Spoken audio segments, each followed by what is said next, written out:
I am going to introduce you a project that I've been working on for the last couple of years, Words of Type, a multilingual encyclopedia for typography.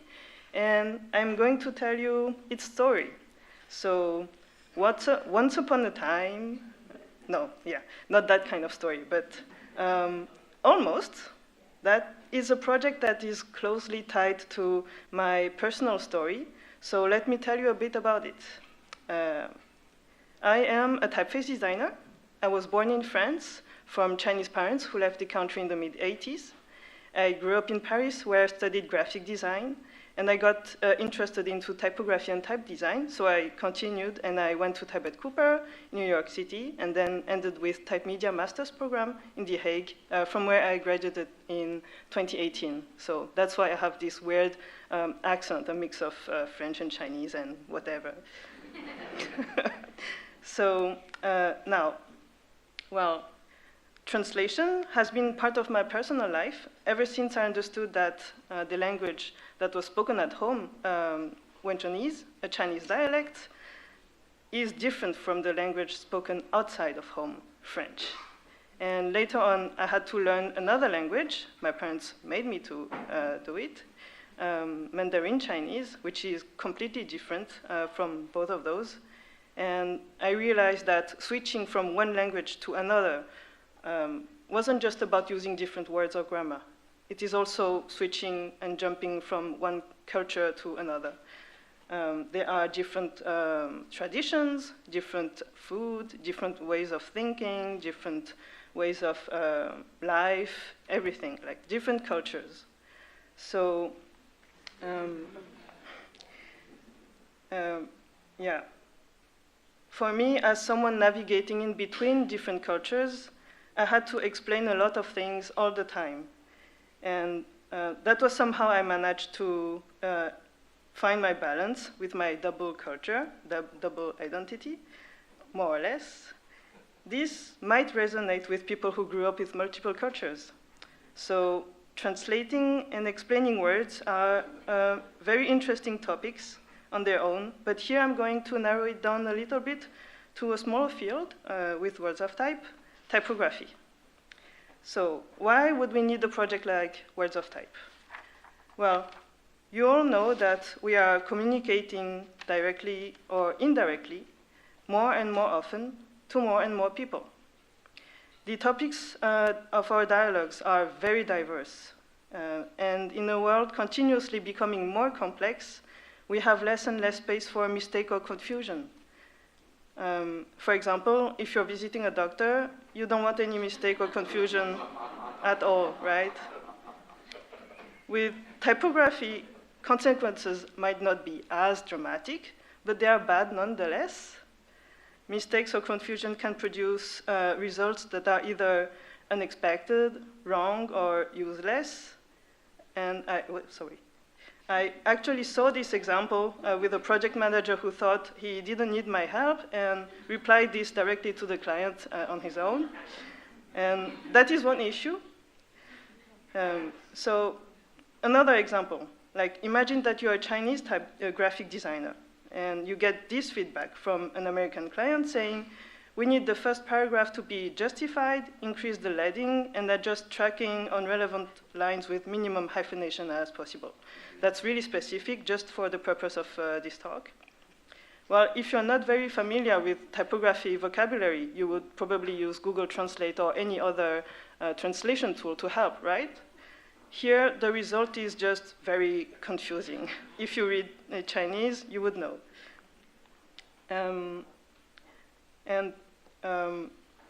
Typography and the products of typeface design, they are everywhere today, seen and used by everyone. And we all need to use typography words to describe what we want to do with the text that we are writing, reading, or seeing. And only those who study or work with typography would actually look into it to fully understand their meaning.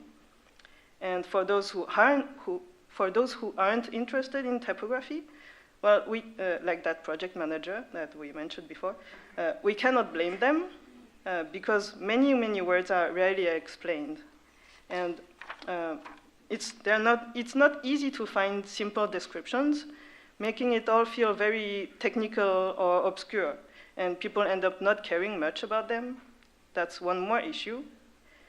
So I believe that there is a need for a convenient and reliable resource for typography, because that was it for me when I was studying type design, and it still is today.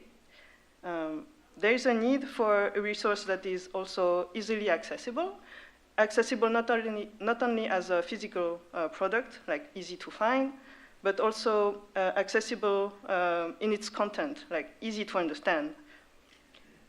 Then also, like it should be available at equal quality across languages.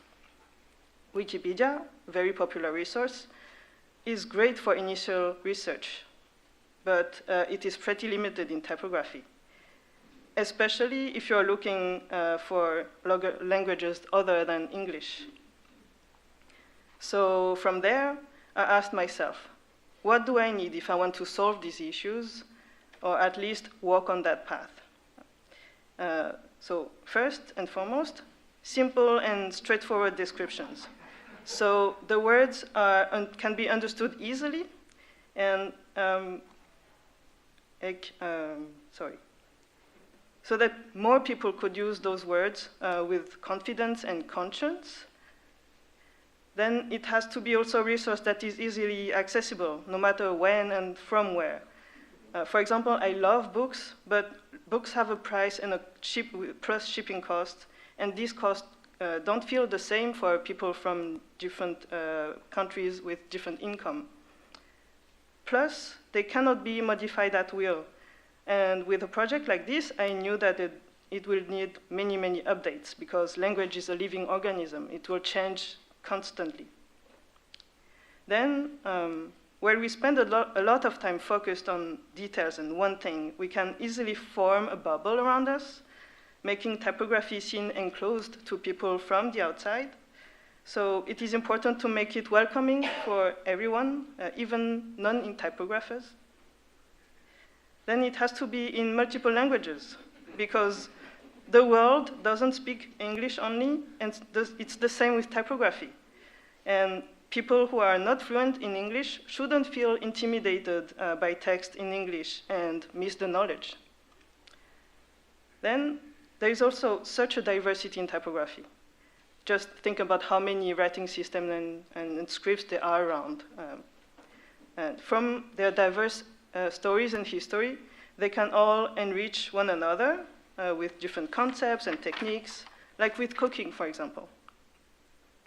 And understanding typography of another script brings better consideration and respect towards it. That's a very important thing if you want a quality relationship in typography or anywhere else.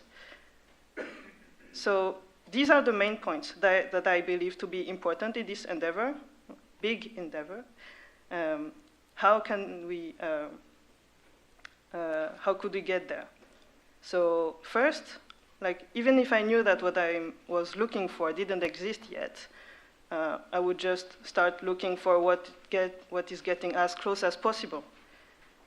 Online, there are a few resources scattered here and there, but none of them are as good as I dreamed it to be, or as complete. In books, many have a glossary, but most of them have descriptions that are too short, or they are mostly in one language, English. And from the most popular books, only a few of them are translated into a few other languages. And even less books are edited with multiple languages from the start. So the idea of words of type stayed in my mind for some time, without taking any actual form yet, or without any name. And I just started to collect words I've met and tried to write their translations so I could understand what I was reading between French, English, and Chinese. And I did that mostly for my own use. And it was like collecting stamps or catching Pokemons. I really loved that part. Then I realized that there are various connection levels of those words with typography, and they could be sorted just to clarify as much as possible. And some of those words are specific to typography or type design only, which needed specific explanations because their meaning isn't that much obvious. Like if you try to guess, like if you didn't know those words, try guessing their meaning. It's almost impossible. Others are used in other fields related to typography, like in graphic design, editorial design, and so on. And there are also words that are part of our common vocabulary, but they have a very different meaning in typography. Some words are also very specific to just one script, like Latin, and they need to be explained further in depth to an audience who may not be very familiar to Latin alphabet. And the other way around too, like there are words specific to non-Latin scripts, which can be complicated to understand for a Latin audience. And these are also quite tricky to translate in English. For example, there are many options here. So I kept writing and translating as many words as I could and developed their descriptions as if I was writing to a total newbie or just myself from a few years ago. And also in Chinese, which kept me learning a lot all the while I was doing that. And I still am. Then I thought, if translated into even more languages, well, that could be useful to others. But which ones? Ideal answer is all of them, but I had to start somewhere. Like I'm a human being, I'm not a machine. So I asked a few people that I knew first, and what would be the languages that would cover would be the languages for a good start. And I came up with French, English, Spanish, and German, covering a large part of Europe first. Yeah, I know that it's missing a lot of other countries, but as I said, I'm just one person. And then also Chinese, Japanese, and Korean, which is not so bad, right? It's already quite a lot. Then for translations, I still try to use a bit of Google Translate just to see how it goes. But as you see, we're not right there yet. I also tried ChatGPT, but it will only translate what it is given to translate, and it won't know what needs to be explained to a specific audience or how, in order to give enough insight or in which context is the right one.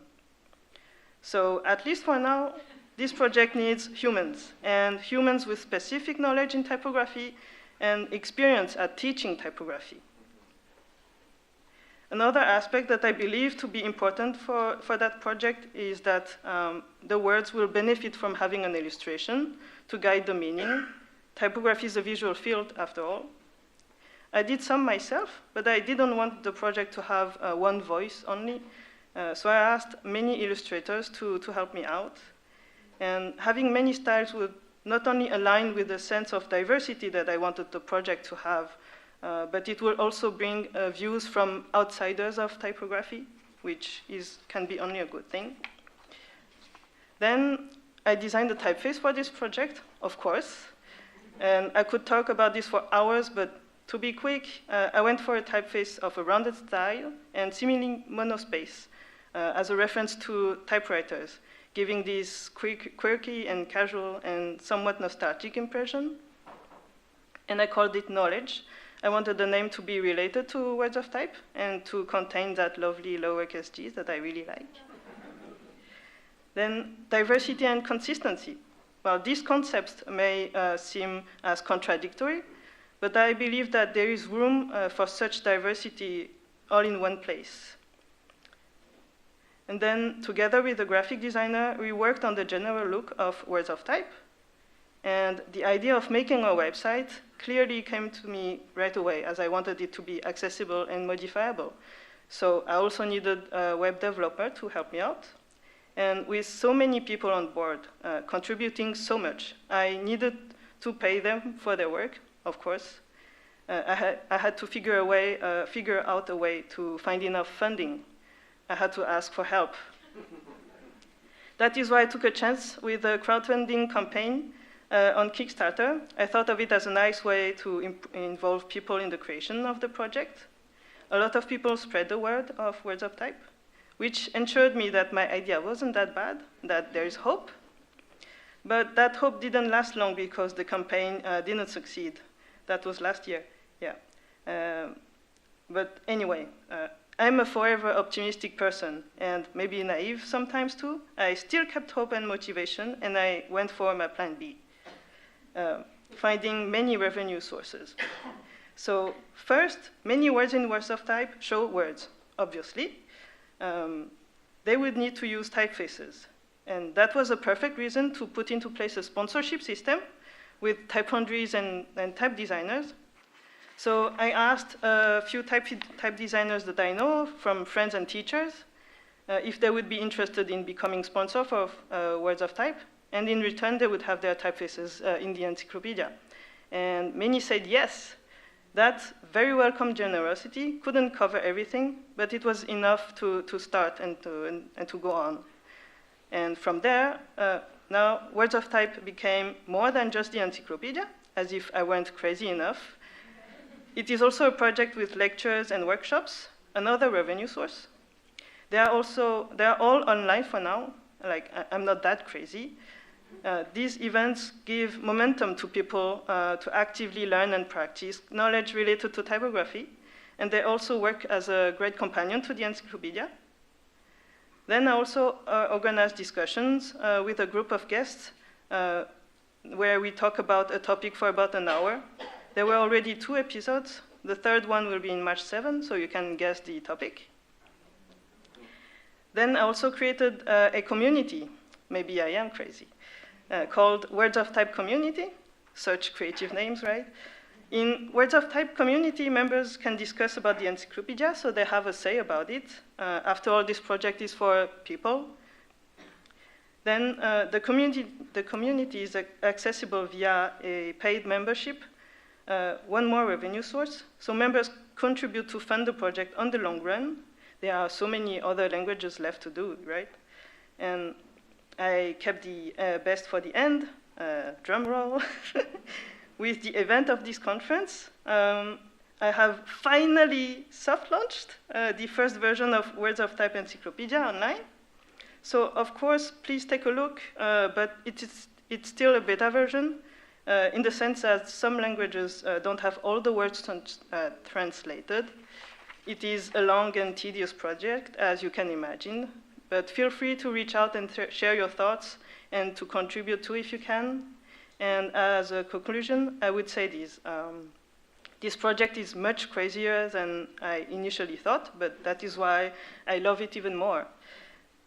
Then the key thread of this project may seem to be typography, but in reality, it is more about respect for languages and cultures. And then it is also about bringing people together, closer, around a common goal that could take us all further towards a more diverse community. Yeah, okay, that was my super optimistic and everything is so bright and colorful moment. That is the note on which I wanted to end my lecture. Thanks a lot for listening. I'll be more than happy to discuss further. These are where you can find me and Words of Type. And yeah, later on, I can't wait to exchange and talk further about it. Thank you.